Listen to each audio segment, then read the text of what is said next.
Sección sexta del tema séptimo sobre filosofía racional.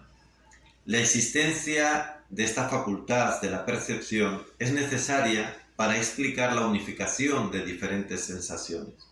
El objeto del sentido común es el de los sentidos externos, que además estimulan a los sentidos. A diferencia de ellos, el sentido común no conoce un solo sensible, sino que percibe un objeto sensible, estructurado y unificado.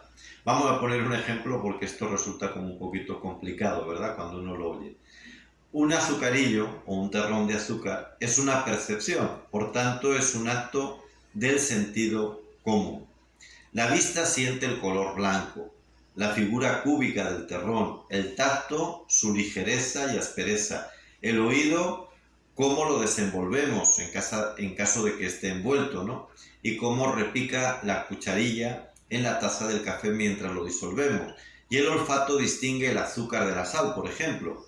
Y el gusto, pues por supuesto, todavía distingue mucho más. Cada sentido externo tiene una sensación distinta, que no es el terrón o azucarillo, sino que es blancura, dulzura, rugosidad, etc. El sentido común, que se llama así precisamente porque es el común a todos los sentidos externos, siente y experimenta en simultaneidad con el acto de cada uno de los sentidos externos y se convierte así en un acto más pleno e integrado y llega a la unidad. Es un azucarillo. Esto es el objeto del sentido común, que de los singulares de cada sentido se llegue a la unidad del común de todos esos sentidos. ¿Y cuáles son las funciones del sentido común? Nosotros, por ejemplo, vemos colores, oímos sonidos, sentimos sabores o tacto o rugosidad, etc. Pero también sentimos que sentimos. Tenemos una especie de conciencia sensible. Es la forma mínima de la conciencia. Y esto es lo que se llama la actividad del sentido común. Esto quiere decir que el objeto del sentido común son actos, los actos de los sentidos externos. Él siente que vemos y siente la cosa vista.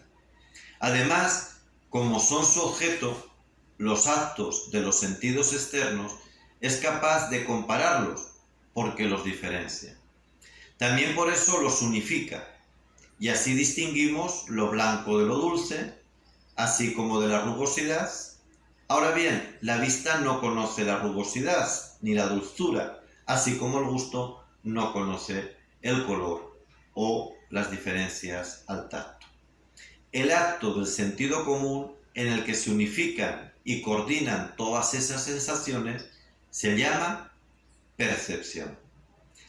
La psicología experimental habla de la percepción como de una síntesis sensorial y una organización primaria de la percepción.